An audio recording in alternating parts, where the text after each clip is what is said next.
pemirsa TVRI Sumatera Utara yang kami sayangi dan kami cintai dimanapun berada. Selamat berjumpa dengan kami kembali dalam satu segmen Markombur. Hari ini tema kita adalah AI dan masa depan pekerjaan atau Artificial Intelligence. Ini luar biasa, artinya merupakan kecerdasan buatan yang mana banyak hal yang perlu kita kupas. Apa dampaknya nanti kita akan bercerita dan akan saling tanya. Tentu kepada pemirsa TVRI Sumatera Utara yang kami sayang dan kami cintai dimanapun berada. Yang jelasnya kami membuka kontak ataupun telepon interaktif bersama pada hari ini yaitu ke 0811 6100386. Sekali lagi ke 0811 6100386. Kami nantikan Driana. Tentu saya tidak sendirian. Pada hari ini saya didampingi, kalau kata orang jauh berjalan ke Sidimpuan jangan ditangkap si burung gelati. Saya didampingi seorang perempuan, sudahlah pandai bicara, orangnya pun cantik. Siapa dia? Ajifa Jahrianis atau lebih kerennya dipanggil Zizi. Apa kabar? Sehat, penampilan luar biasa ini hari ya. Iya, harus Senang tampil prima karena kita semakin baik kalau ngomongin dengan topik ini relate juga Bang. Iya. Karena ada masa depan. Masa depan itu selalu harus lebih baik lagi dari hari ini pastinya. Masa depan bagi Gigi, bagi awak, anak zaman baby boomer agak galau sedikit. Iya, nah benar sekali. Ini pasti jadi kegalauan juga ya Bang Munir. Karena betul. kan kalau kita lihat ini AI ini sendiri atau kecerdasan buat intelligence ini yang memang sudah hadir di masa-masa COVID kemarin ya. Betul. Jadi memang transformasi digital ini semakin hari semakin bertransformasi ya. Luar biasa. Berkembang luar biasa pesatnya. Muncul lagi untuk AI ini sendiri yang memang menjadi sebuah hal yang diharapkan nih di masa depan menjadi hal yang bisa membuat sebuah kerjaan ataupun aktivitas kita tuh semakin produktif dan juga efisien Bang Munir. Tapi mungkin adakah hal-hal yang ini di mana justru menjadi ancaman untuk kita semua. Betul. Nah ini yang harus kita bahas nih Bang Munir. Apakah ini menjadi hal yang baik seperti tadi yang disebutkan ada produktivitas, efisiensi dan lain sebagainya, atau justru ancaman? Seperti apa? Yang jelas ya, kalau belacan katakan belacan. Cakep. Lebih populer dibilang terasi.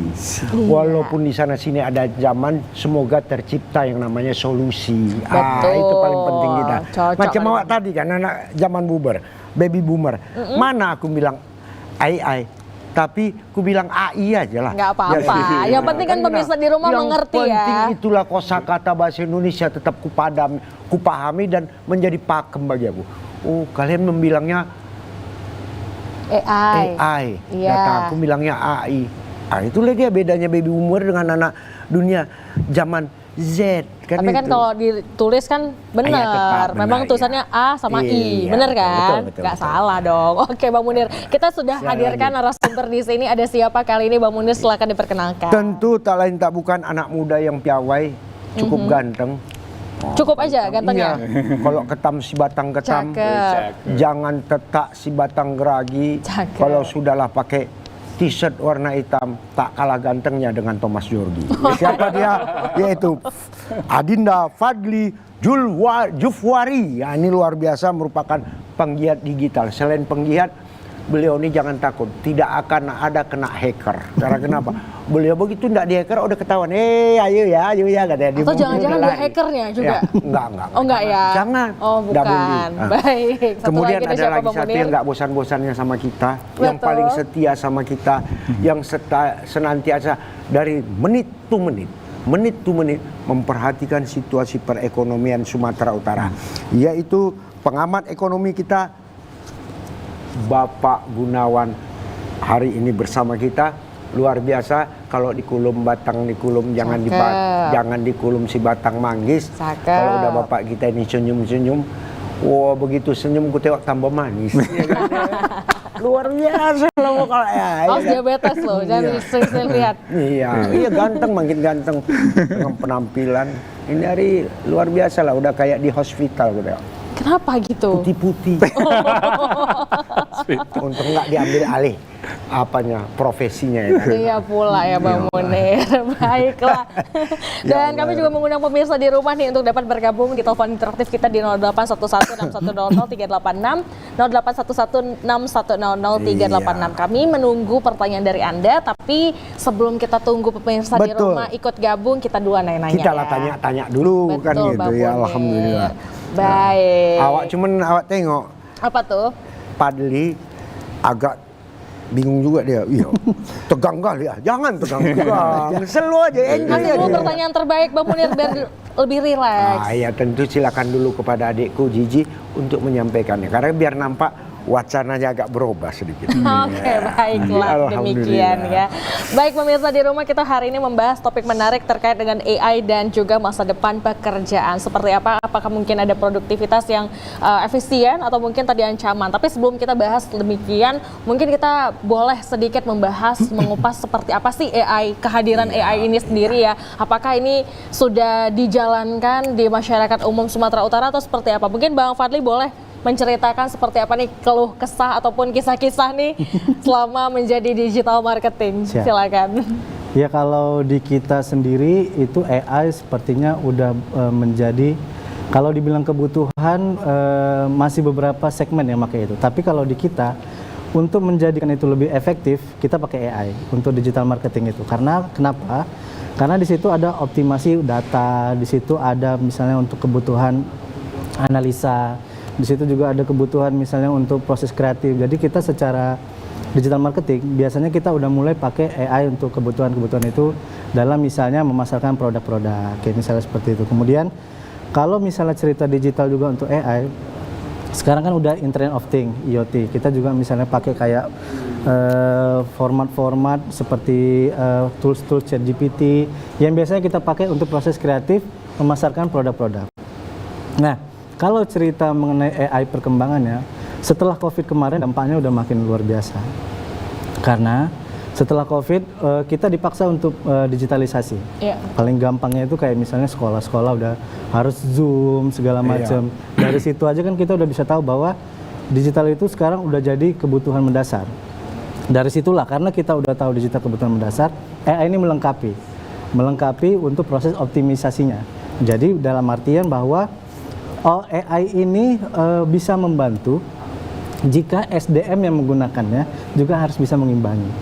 Seperti itu kira-kira. Nah, kalau misalnya cerita soal AI dan masa depan, kalau saya pribadi itu sangat menguntungkan. Karena digital marketing itu membutuhkan AI seperti itu untuk mengurangi proses pekerjaan yang kami lakukan. Kira-kira seperti itu. Wah, ini luar biasa. Ini artinya untuk generasi kami sangat menguntungkan. Untuk generasi awak, aduh, luar biasa. Karena kenapa? Persoalannya kalau bagi anak zaman Z, ini bukan hal yang luar biasa, tapi hal yang biasa sudah. Bagi kami, anak zaman baby boomer, ini luar biasa. Karena kenapa? Tahu kami hidupkan HP ini, terima telepon, SMS, atau WA cukup. Untuk buka yang lain, Allahu alam. Nah, jadi itu ada halnya. Jadi kepada pemirsa TVRI, walaupun ada kemudahan-kemudahan ini, yang jelasnya saya ingatkan, jangan kemudahan-kemudahan ini disalahgunakan. Karena kenapa? Akan berdampak kerugiannya terhadap diri kita dan orang banyak. Artinya kerugiannya ada sanksi dan undang-undang yang ditentukan di situ untuk jangan kita tabrak dan harus kita patuhi. Nah, tentu ada hal yang mau kutanya ini. Apa tuh Bang Munir? Ini luar biasanya kenapa? Satu hal tadi kemudahan-kemudahan ini bagi anak, katakanlah bagi kami sebagai anak generasi Z. Ini hal yang luar biasa. Kami merasa senang karena kedepannya kami tidak sulit. Dan efek biasnya itu setelah COVID, satu sisi dapat musibah, sisi lain kita dapat pembelajaran yang luar biasa. Ya. Kemudian sebagai salah satu contoh, diberikan contoh apa-apa saja yang bisa dilakukan oleh katakanlah AI ini. Nah ini dia. Oke, kalau misalnya kita berbicara tadi tentang pemasaran digital, AI itu mempermudah kita untuk mencari data. Salah satunya seperti misalnya nih, kalau kita ingin belanja sesuatu, katakanlah kita ingin mencari jam tangan, membeli gitu. Nah, kita udah searching di digital, kita udah searching, habis itu kita nggak jadi beli. Lama-lama nanti yang kita udah lama nggak ngecek, nanti muncul lagi tuh iklannya. Kayak misalnya jam tangan yang kita udah nggak jadi beli, nah muncul lagi. Nah, itulah salah satu fungsi AI untuk pemasaran. Nah, jadi orang yang belum niat untuk beli akhirnya dipaksa untuk Nadia, diingetin lagi bahwa ini aku kayaknya pernah nyari jam tangan deh. Kayaknya aku pernah nyari sepatu atau apa. Sama AI dengan teknologi sekarang ini kita diingetin lagi tuh secara pemasarannya. Jadi untuk sistem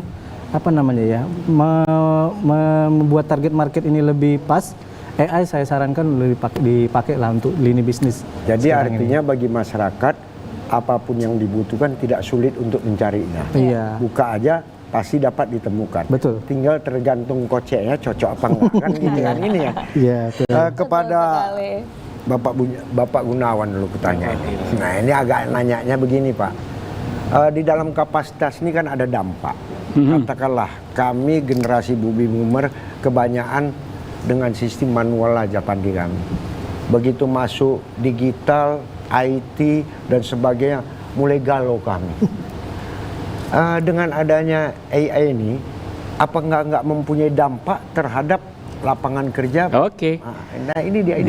Tentu kalau terdampak di lapangan kerja kan ada persoalan marginal di sana marginal kan gitu kan.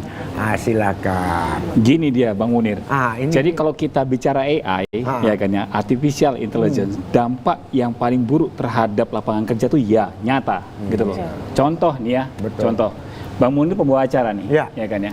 Pembawa acara biasa kalau saya nih mengalgoritmakan Bang Munir suka pakai bahasa pantun, puisi, gitu kan ya. Terus gayanya Bang Munir nih orangnya nih, wah ini berbudaya banget gitu kan ya. Saya copy nih kebiasaan Bang Munir.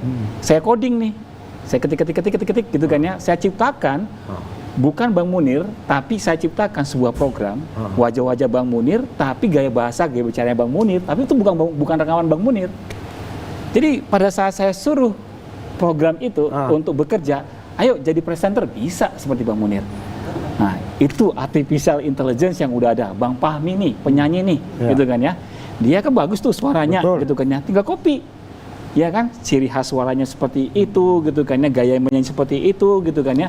Terus kita buat nih dalam sebuah aplikasi, kita bangun, kita coding, ya kan.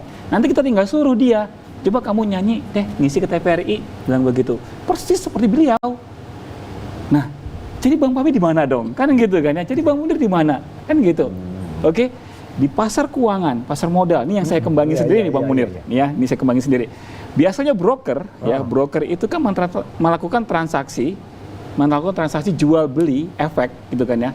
Lewat pesanan nasabahnya di telepon. Halo, saya mau beli ini, jual ini, beli ini, jual ini, beli ini, jual ini. Dengan AI, saya nggak perlu broker, saya tinggal buat robot, ya kan ya. Saya ciptakan sebuah algoritma, ya kan ya, yang nanti kalau dia buka rekening, ya kan rekening itu dimasukin sebuah sistem AI, dia akan trading sendiri. Jadi kita cuma nonton doang. Satu AI, satu aplikasi itu bisa melayani berapa nasabah. Kalau satu broker, ya katakanlah dulu waktu pengalaman saya bekerja di perusahaan sekuritas, satu broker kalau nanti punya nasabah 5 sampai 7 orang aja itu udah capek loh. Aktif itu jual beli.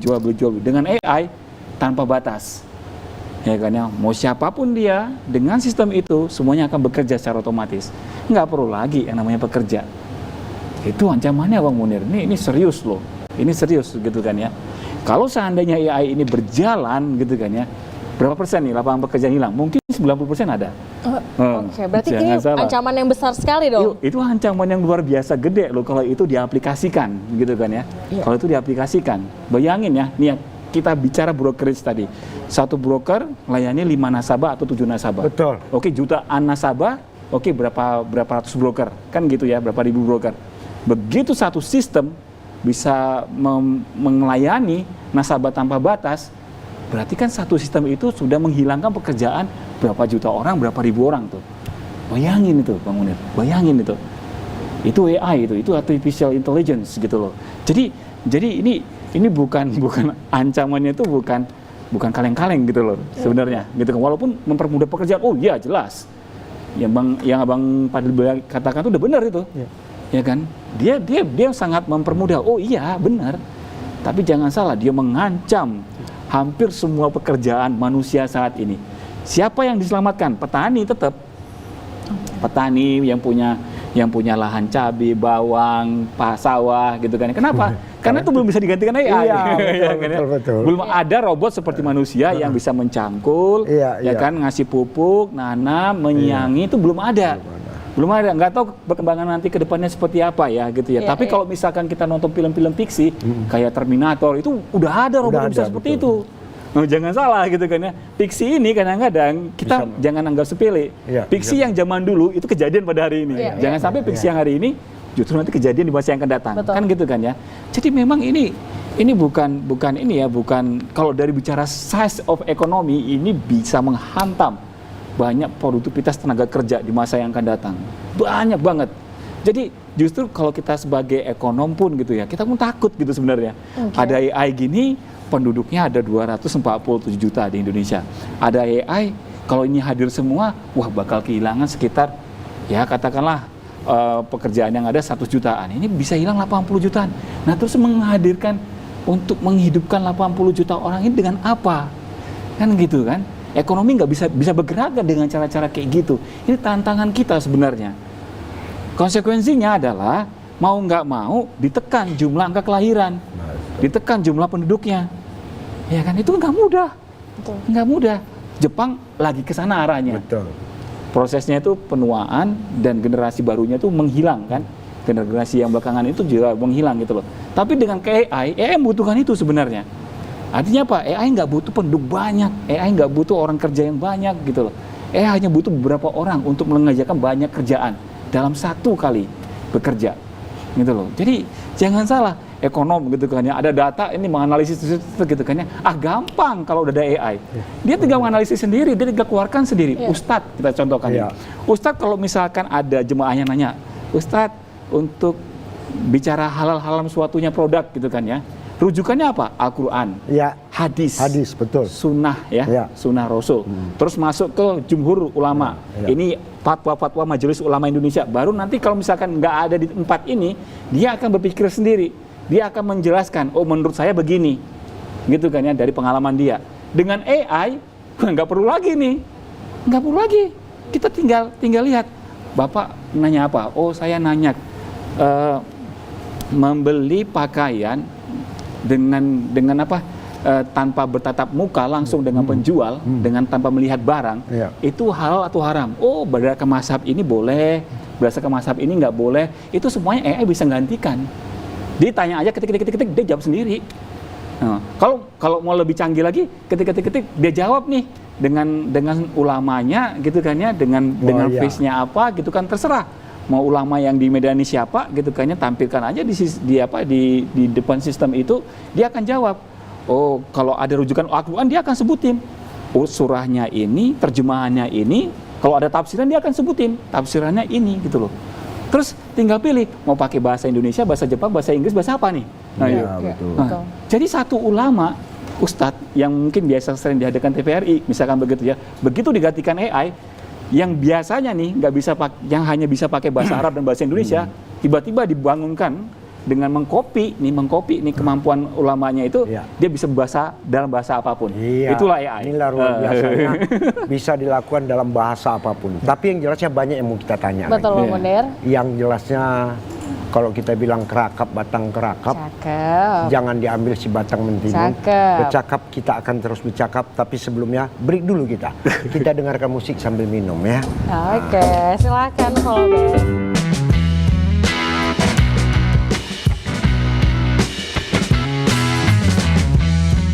Tetap bersama kami TVRI Sumatera Utara dalam satu bingkai Markombur. Tema kita tidak berubah, tetap tema yang tadi. Tapi banyak hal yang perlu kita tanyakan. Kami ajak juga pemirsa di dalam kapasitas untuk kita berdialog interaktif. Ke telepon interaktif 0811 6100386. Sekali lagi 0811 6100386. Jadi Ji, Iya, Bang Munir. yang jelasnya makin canggihnya dunia ini, makin juga bagi kita yang tidak mau interaktif dan aktif secara super aktif akan ketinggalan. Iya. Nah, kita terbuka. Nah, kemudian mau saya tanya, saat ini macam kampus-kampus lah ya, ini Iya, terbuka iya. aja. Dosennya ngajar, Iya. udah. Datang mahasiswa dengan apa tadi AI tadi membuka hal sendiri belajar, tapi di dalam kapasitas yang berbeda. ini bagaimana kampusnya dan bagaimana pula dosennya. Bisa aja mahasiswa nggak ada kan? Iya. Duduk di rumah belajar pakai AI ini. Iya, betul. Kalau dia mau belajar ini. Terakhir nanti istilah masa kami dulu, sejago-jagonya guru, sehebat-hebatnya guru, kata kunci tidak akan diberikan. Oke. Tapi dengan adanya AI tadi, nggak usahkan cerita kata kunci. Sak kunci-kuncinya bisa direbut. Iya. Kan betul kan? Betul. Nah ini bagaimana Pak Gunawan? Ya. Awak mau Ya, tanya. ini pengalaman aja nih Bang Mun, ya, pengalaman mengajar. Oke, Iya. ini kita gini nih. Saya menyampaikan nih tentang ekonomi makro gitu kan. Ya. Saya ceritakan nih di kelas bahwasanya ekonomi itu ABCD Ya, begitu kan betul. ya. Begitu. Terus ada nih yang mahasiswa yang sibuk ini ya, sibuk kerja, mungkin dia juga jualan, dagang gitu kan ya, sehingga dia nggak fokus. Saya tegur nih, Mas fokus sedikit lah belajarnya, bilang gitu kan ya. Terus mungkin karena dia nggak bisa ninggal kerjaan itu, Pak saya izin aja nggak apa ya, saya keluar, ya keluar. Terus saya tanya nih pada saat selesai pelajaran saya, kalau seandainya pelajaran saya nggak dapet, kayak gimana caranya untuk meninggal ketinggalan? Oh gampang, tanya ChatGPT. Udah seperti itu gitu kan ya. Jadi saya coba nih, dia mengetik gitu kan, mengetik itu pertanyaan gitu kan, dia jawab gitu kan ya. Saya menyimpulkan jawaban yang diberikan ChatGPT lebih lengkap daripada saya yang memberikan pertanyaan itu. Saya yang memberikan jawaban itu. Bayangin. Ini luar biasa. Bayangin loh. Bayangin. Artinya apa? Saya udah mikir, buat apa saya ngajar kalau gitu? Iya kan? Iya kan? Saya udah berpikir, lah terus saya ini ngajar untuk apa sih sebenarnya? Sementara mereka udah lebih pintar untuk mencari informasi ya, bukan pintar untuk mencari solusi atau gimana gitu. Tapi setidaknya mereka tahu nih sumber-sumber pengetahuan, cara dapatnya itu seperti apa. Wah ini saya mikirnya, wah zaman udah berubah banget gitu loh. Kalau dulu kita kan belajar di kelas, kita tunggu gitu kan ya, kita tunggu dosen kita gitu kan ya, dikasih soal gitu kan ya. Sekarang gampang banget, ada muncul rumus apapun, diserahkan ke situ, ChatGPT itu bisa jawab gitu loh. Betul. Bisa menjawab semua apa yang menjadi jawaban saya juga gitu kan. Padahal kita sendiri memikirkan jawaban untuk apa terjawab tadi udah setengah mati ya. Iya, kan? kita nggak konsisten Bang Munir. Ya kan, pada saat kita menjawab pertanyaan mahasiswa, kita nggak konsisten, tapi sistem menjawab secara konsisten. Itu dia perbedaannya. Mau dibuka kapan aja, pokoknya isinya Iya. tetap sama Iya, seperti itu ya. betul. Iya, baik. Itu dia. Luar biasa. Iya, Jadi, betul Bang Munir. artinya perlu kita waspadai juga, jangan sampai pula dengan majunya teknologi, para pendidik ataupun para pekerja yang sehari-harinya manual tertinggalkan sehingga tak bekerja lagi. Ini kita harapkan betul. Betul. Saya mau tanya kepada penggiat digital. Karena canggihnya AI tadi, saya mau tanya sedikit. Apakah ini tidak bisa disalahgunakan? Dan bila kutip, ya terus terang aja, saat ini kan dengan segala cara orang mengambil manfaat dan keuntungan. Masalah halal dan haram itu bukan target mereka, tapi yang penting mendapatkan hasil dan keuntungan. Ini mau saya tanya, bagaimana? Oke. Jadi tadi seperti yang dibilang Bang Gunawan udah benar itu, bahwa kalau misalnya AI mampu menggeser lapangan pekerjaan itu wajar, itu betul, benar seperti itu. Tapi menurut saya dan menurut penggiat digital, AI itu akan lebih efektif jika dibarengin dengan SDM yang memadai. Jadi tadi seperti saya bilang tadi bahwa penggunaan AI harus dibarengin dengan SDM yang memadai. Kenapa begitu? Karena AI itu bekerja sebagai mesin. Tetap dibutuhkan human touch, tetap dibutuhkan emosional. Untuk apa? Untuk decision maker. Contoh gampangnya adalah kayak pesawat, autopilot pesawat. Kenapa pesawat nggak pernah autopilot aja gitu buat penumpang? Karena bisa kan udah semua digital, semua udah komputerisasi. Kenapa? Karena butuh pilot yang untuk decision maker. Decision maker itu seperti apa? Jika terjadi trouble atau apa, di situ dibutuhkan peran manusia. Sehingga seperti saya bilang tadi bahwa AI itu harus bisa dibarengin dengan SDM yang mumpuni. Kalau memang dengan adanya seperti ini terciptalah kolaborasi yang baik. Jadi kalau tadi cerita Bang Munir bahwa ada bilang ini bakal lebih ke arah negatif atau positif, balik lagi kita harus bisa memadai dengan SDM yang mumpuni agar AI ini bisa dimanfaatkan ke arah yang lebih positif untuk tercipta tadilah decision maker, human touch, emotional touch, sehingga nanti terjadi proses penggunaan AI yang lebih integrasi untuk semua lini kehidupan. Baik, artinya kalau Bang Fadli sendiri menilai bahwa memang untuk AI dan maksud kami interaksi dari AI sendiri dan juga manusia adalah hal yang umum dilakukan di masa depan nantinya. Seperti apa? Kedepannya pasti akan terjadi seperti itu. Seperti kita lihat aja untuk lini-lini esensial ya, seperti pendidikan tadi Bang Gunawan udah bilang bahwa sekarang aja sekolah udah Zoom. anak muda atau siswa-siswa dipaksa untuk lebih paham digital. Walaupun belum merata ya, kita tidak bicara soal pemerataan, tapi kita di sini bicara bahwa kita sudah mulai dipaksa untuk go digital. Untuk itu makanya butuh SDM yang betul mumpuni. Saya yakin 5 atau 10 tahun lagi ini tuh lebih besar lagi. Penggunaan AI ini pasti lebih besar lagi. Makanya itu lebih baik kita bersama-sama daripada kita, menurut saya kita takut akan kehilangan pekerjaan nih dengan ada tergerus AI seperti tadi. Lebih bagus kita memotivasi diri untuk meningkatkan potensi diri kita untuk mengimbangi AI tadi. Seperti saya bilang bahwa di sini butuh decision makernya adalah manusia.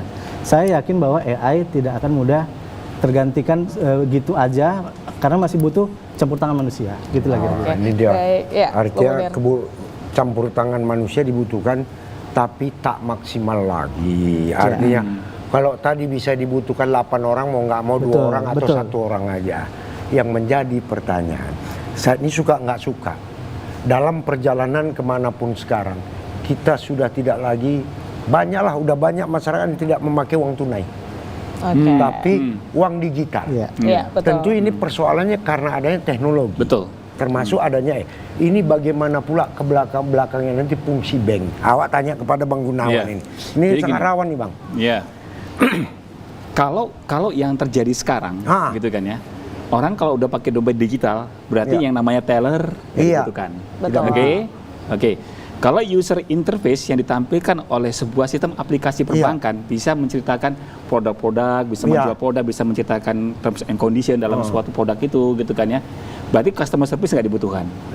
Kan gitu kan ya. Oke. Kalau mau store tunai, ya kan ya, store tunai ke bank dalam bentuk uang gitu kan ya. Sekarang ada mesin yang bisa terima tunai. Betul. Ya kan ya. Ya kan ya. Kita bayangin itu frontliner hilang di perbankan. Kan begitu. Ya kan, masalahnya tuh di situ. Kalau itu hilang gitu kan ya, sebenarnya yang dikhawatirkan dalam sebuah pemerintahan, nggak hanya Indonesia ya, semua negara itu berpikir begini, kalau semuanya itu digantikan dengan AI, gitu kan ya, terus perbankan itu banyak mengandalkan tenaga-tenaga ahli yang sebelumnya itu bergerak di posnya masing-masing. ATM aja udah berkurang, ATM loh. Konon katanya teller dan customer service, gitu loh. Jadi yang dibutuhkan ke depan, nih ya, yang dibutuhkan ke depan adalah sebuah sistem perbankan, tetapi kita nggak butuh bank secara fisiknya. Nah itu dia, kita nggak butuh nih ada bank ditempel di pinggir jalan gitu kan ya, terus dia ngelayani nasabah gitu, itu nggak dibutuhkan lagi. Kita butuh sebuah sistem perbankan, iya. Saya mau transfer uang ke Bang Munir, ke kakak gitu kan ya, itu masih butuh sistem perbankan. Tapi saya nggak butuh cabang bank di mana itu, saya nggak butuh lagi. AI itu udah seperti itu. Bayangin kalau itu muncul gitu kan ya, itu udah menggantikan hampir semua pekerjaan manusia gitu kan ya. Oke, nanti dia akan tergerus tuh. Terus perbankan ini ngapain dong kalau gitu kan ya? Terus ngapain kita kuliah di jurusan ekonomi gitu katakan ya, seperti saya yang kemarin juga alumni ekonomi gitu kan ya. Terus ngapain juga kita kuliah-kuliah sampai ilmu tinggi gitu kan ya, kalau seandainya semuanya udah ada AI gitu loh. Kan gitu. Oke, Bang Fadil bilang bahwasanya decision maker-nya manusia gitu loh. AI berkembang pintar karena manusianya dulu. Pada saat dia mengcoding nih. Saya membuat program AI untuk misalkan untuk berceramah kepada masyarakat secara digital. Ya kan ya? Berceramah. Pada saat saya membuat AI itu pintar atau tidaknya tergantung kita yang buat. Kan begitu. Tapi begitu saya udah melepaskan ini, saya udah programnya udah jadi, terus saya lepasin nih AI-nya, dia bisa berkembang sendiri loh.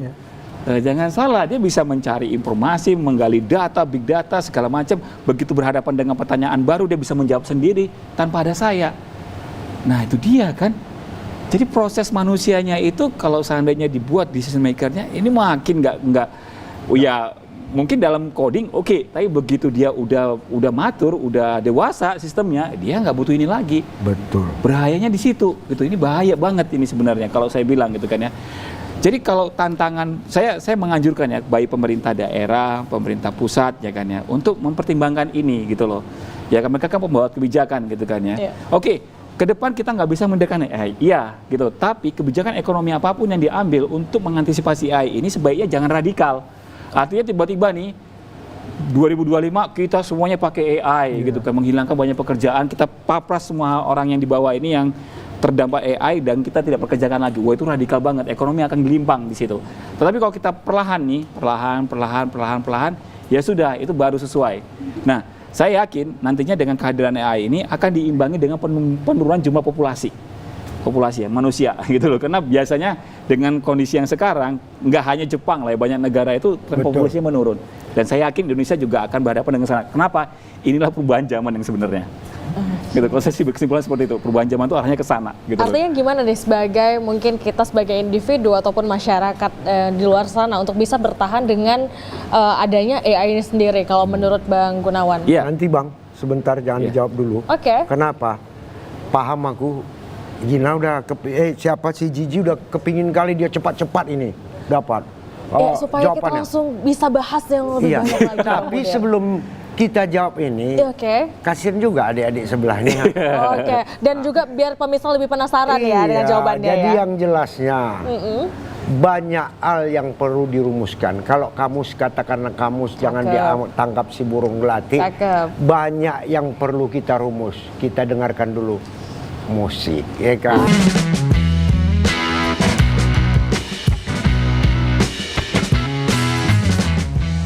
Ya pemirsa TVRI Sumatera Utara dimanapun berada, yang jelasnya kita tetap berjumpa kembali dalam satu bingkai Markombur. Tema kita tidak berubah, yaitu AI dan masa depan pekerjaan. Bang Gun, ada satu ucapan daripada John McCarthy. Dia merasa menyesal telah meneliti ini dan menciptakan ini sehingga mempunyai dampak yang sangat luar biasa terhadap masa depan anak bangsa. Tapi dia merasa bangga dengan adanya ini bisa berpikir luas untuk mempermudah segala. Sekarang mau tanya saya kepada Bang Dah. Tentu di dalam kecerdasan ini perlu ada satu penyaringan yang sifatnya tanpa merugikan orang banyak. Kan begitu. Baik secara ekonomi, secara hal-hal lainnya. Tentu tadi secara otomatis bisa berdampak terhadap perbankan, terhadap pendidikan.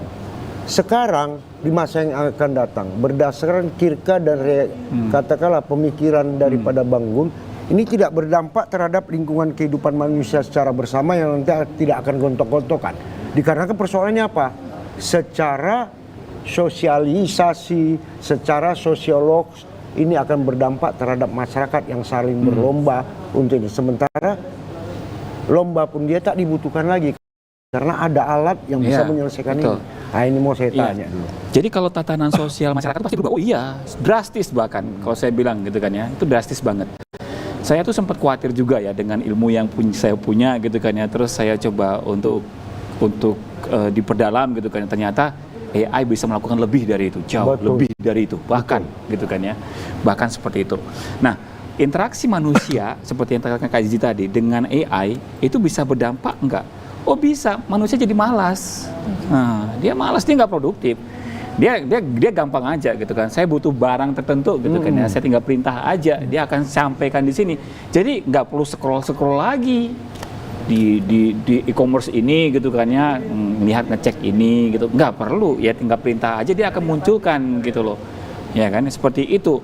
Kalau seandainya nanti ke depan misalkan apakah dengan AI ini tatanan manusia itu bisa diatur lebih tertib, lebih bagus gitu kan ya, yang saya pikirkan itu justru gini Bang Munir, kalau seandainya AI muncul ya kan ya, membuat ketimpangan makin tinggi antara yang miskin dengan yang kaya gitu kan ya, menciptakan ketidakseimbangan ekonomi, munculnya lapangan pekerjaan yang semakin sedikit sementara penduduknya masih banyak. Nah, itu yang masalah itu muncul dari AI itu di situ. Jadi ada masalah krisis sosial yang harusnya kita hadapin di sini. Dan ini nggak gampang loh Bang Munir. Kenapa? Kita nggak akan pernah bisa melarang orang untuk jangan dong membangun sistem yang bersihkan AI. Nggak akan pernah bisa. Betul. Kalau kamu nggak melakukan ini, orang lain akan melakukan. Betul. Gitu kan ya. Mereka yang akan menguasai dunia ini, gitu loh. Sekarang pesawat tempur udah nggak pakai manusia, udah pakai robot, begitu kan ya. Sekarang udah ada dikembangin di dua negara besar yang tengah berseteru hari ini. Mereka udah kembangin itu, gitu loh. Nah, ke depan nanti kalau seandainya banyak pekerjaan yang hilang gara-gara AI, manusianya harus ngerjain apa? Nah, tetap kembali ke prinsip dasar manusia. Butuhnya makan, minum, energi, kesehatan. Nah, itu dia. Kalau pendidikan, saya udah 50-50 nih. Masih dibutuhkan lagi nggak manusia untuk ngajar mendidik orang lagi? Apa dia cuma butuh sistem kok yang membasiskan AI untuk ngajarin saya gitu kan ya? Kecuali sebuah wilayah yang masih dinaungin yang namanya negara membenarkan, mewajibkan masyarakatnya untuk mengenyam pendidikan. Tapi kalau yang namanya makan, ini nggak akan pernah bisa digantikan. Betul. Walaupun makanannya bisa berubah-ubah, gitu kan, minum apalagi. Kesehatan, ya secanggih apapun AI, manusia tetap akan sakit. Walaupun tenaga dokter, tenaga medis bisa aja digantikan sama AI, kan begitu kan ya. Nah ini tantangannya. Jadi ke depan semuanya nanti akan kembali ke sistem perekonomian yang lebih tradisional. AI-nya yang akan tumbuh di langit gitu ya sebagai sebuah sistem yang canggih, tetapi tetap aja kelas ekonomi untuk pertanian, kehutanan gitu kan ya, perkebunan itu akan tetap hidup dia. Jadi jangan lu tinggalkan itu gitu kan ya. Kalau itu ditinggalkan, AI juga nggak terikuti, udahlah jadi ya saya kalau saya bilang itu jadi abu aja di situ. Artinya kalau mau bertahan apakah harus bertani? Gimana nih Bang Gunawan menanggapi? Ya kalau saya sih begini ya, AI boleh aja berkembang, ya kan? Teknologi boleh aja berkembang gitu kan ya. Jadi orang yang tertinggalan AI itu nggak ada masalah, yang penting aku punya ladang bisa makan. Prinsipnya gitu, bertahan hidup kan, kalau bicara pada bertahan hidup seperti itu. Iya. Jadi biarkan aja dia di langit, saya di bawah, di bumi, nanam cabai, nanam padi, nanam ubi gitu kan ya. Ya udah nggak apa-apa. Ada gap gitu ya, silakan gitu kan ya. Paham maksud Bang Gunawan. Silakan teknologi boleh berkembang sampai menjulang ke langit ke berapa, tapi kearifan lokal tetap stagnasi di bawah. Tidak akan merubah tatanan budaya yang ada. Nah, itu dia. Luar biasa ini. Artinya kenapa? Pemikiran-pemikiran ini pintar boleh. Tapi satu hal, pintar-pintaran jangan. Pintarnya jangan dua ya, pintarnya satu aja. Karena persoalan kalau udah pintar-pintar nanti banyak jadi korban. Kalau pintar boleh. Karena penciptanya sendiri pun kebingungan juga ya. Bukan merasa menyesal. Coba. Sehingga juga dia mempunyai dampak sosial yang sangat luar biasa. Betul. Cuman adik kita ini senyum-senyum aja. Jadi satu lagi yang menjadi kutanyakan kepada adikku Fadli, Adinda, mekanisme bagaimana terbaiknya untuk pengawasan ini sehingga hal-hal tertentu tidak bisa disalahgunakan. Awak mau tanya ini, buka-buka sedikit rahasia itu, sampai itu. Jadi masyarakat biar tahu juga kan. Betul. Itu dia. Jadi memang seperti Bang Gunawan bilang tadi, teknologi juga makin tinggi. Kalaupun tidak merubah tatanan budaya dan sosial, juga tidak masalah. Betul. Tinggal bagaimana kita mampu untuk mengakomodir si AI-nya ini tadi. Dalam artian bahwa setiap lini kehidupan yang menggunakan AI tadi harus dibarengin dengan pola pikir, pola kegiatan, dan juga untuk bisa sama-sama terintegrasi dengan AI ini tadi. Jadi kalau Bang Munir bilang bocoran, sebenarnya nggak ada yang perlu dibocorin. Karena seperti Bang Gunawan bilang, ini tuh dia berkembang sendiri AI kan. Tinggal kita yang harus memenuhi, mengikutin, dan juga tinggal bagaimana kita supaya bisa establish tuh, bisa bekerja sama, bisa juga dalam artian bahwa kita bisa sama-sama untuk bersama meningkatkan potensi-potensi AI ini. Jadi kalau misalnya ada AI, terus kalau misalnya si SDM ini juga masih belum ngerti, nah itulah yang bakal jadi tergerus zaman tadi. Lebih bagus kita mengikuti AI-nya, kita pelajari juga nih AI-nya begini, untuk selanjutnya kita gunakan untuk potensi-potensi lebih besar lagi. Iya, ini dia luar biasa, pemahamannya sederhana aja. Mari kita pelajari sama-sama lah kita bekerja dan bekerja sama. Tapi tak boleh sama-sama mengerjai, kan ini. Kalau sama-sama mengerjai udah babak belur nanti. Nah itu bahaya memang. Jadi juga kami ingatkan kepada pemirsa TVRI Sumatera Utara, kalau Anda pintar terhadap IT, terhadap teknologi, tapi saya minta jangan salah gunakan. Karena masih banyak masyarakat yang kurang paham. Kalau Anda salah gunakan, maka masyarakat yang tidak paham ini akan menjadi korban Anda. Saya ingatkan, pahami bahwa teknologi diciptakan bukan untuk menzolimi, tapi untuk memberikan kecerdasan dan untuk memberikan kemudahan, bukan untuk menzolimi. sekali lagi itu kita Bang tekankan, Boni. kan gitu kan. Baik, ya. Ini dia. Mungkin sedikit ini terakhir Iya, Ji, terkait silakan. dengan jangan strategi. terakhir Ji. Oh enggak. Ji, minta tolong jangan terakhir. Kenapa? Karena begitu kau bilang terakhir besok nggak ada lagi susah juga. Enggak, ini Ada kawan. terakhir untuk sesi ini. Sebelum closing statement. Masih ada closing statement lagi malahan. Iya. Jadi mungkin ini pertanyaan untuk Bang Fadli sendiri ya. Kan tentu kalau kita melihat bahwa memang teknologi semakin berkembang nih Bang. Nah, untuk kita sendiri sebagai individu atau masyarakat, seperti apa nih strategi untuk penguasaan teknologi yang baik dan benar supaya kita bisa menguasai dengan baik juga ini terkait dengan AI sendiri, seperti apa? Kalau dari saya kunci cuma satu, adaptasi. Oke, adaptasi. Itu aja. Jadi tinggal kita bagaimana melihat, mempelajari dan mengaplikasikan. 3 itu aja. Jadi kita pelajari dulu. Contoh misalnya ada AI terbaru atau apa. Contohlah di bidang kayak keuangan tadi. Mungkin kayak yang udah baby boomer nih, sorry Bang Munawir ya. Enggak apa-apa, emang keadaanku begitu. Jadi apalagi enggak aku katakan. Ada niatnya untuk mempelajari. Iya. Itu dulu. Iya. Mempelajari, kemudian mengamati, baru mengaplikasikan. Jadi nggak usah langsung tiba-tiba mengaplikasikan, karena pasti gagok dong. Iya. Pasti kan bingung-bingung. Nah, lebih bagus dipelajari dulu, diamatin, dan akhirnya kita beradaptasi.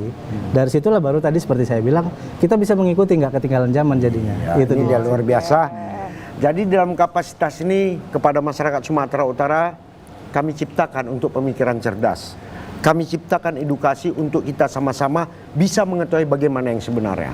Sebagai closing statement di acara ini apa kira-kira adikku? Oke, jadi